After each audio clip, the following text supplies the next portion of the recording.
Alright, so track guys, we're going to talk about running the 400-meter race indoor. And there's a couple strategy things that you need to know about before running this race. If you go into it blind and don't have a race plan, that's a recipe for disaster, or at least a really painful race.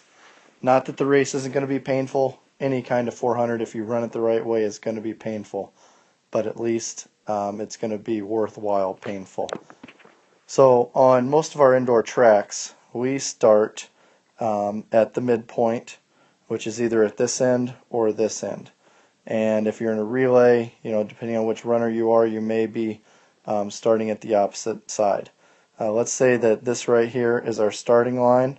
So depending on the race as well, you might have a staggered start. So you might be in lane 1 through 4. Typically most indoor races are only up to 4 lanes.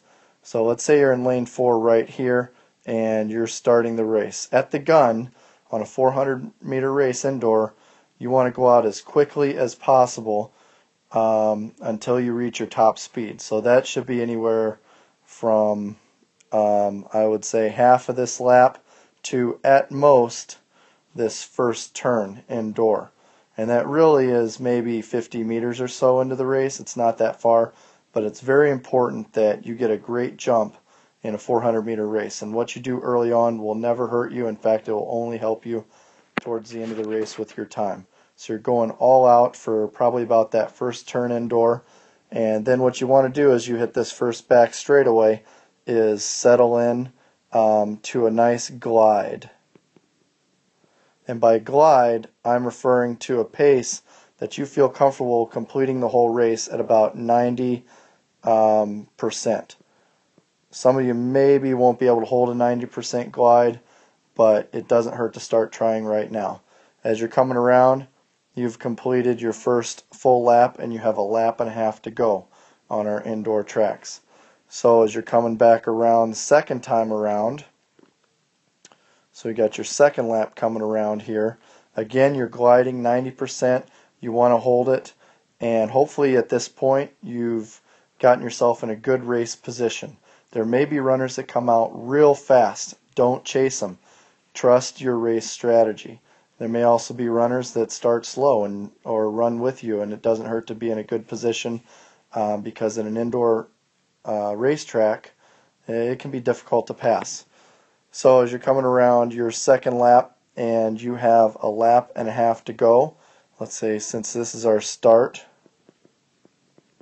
2.5 laps for our indoor 400.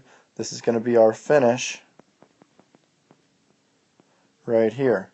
So you're coming around your second lap and you realize, okay, I've got 1 lap to go right here, 1 lap. If you're in the lead, you hear the bell going off. All right.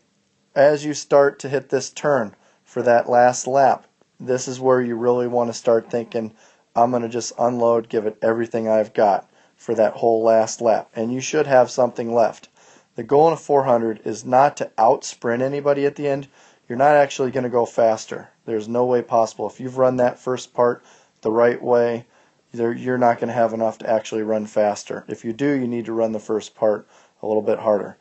But regardless, that last part, you're going to give it everything you have, and your goal, if you're in the right conditioning and you've been training properly for the 400 and not slacking off in practice, then you should have the right stamina to finish your 400.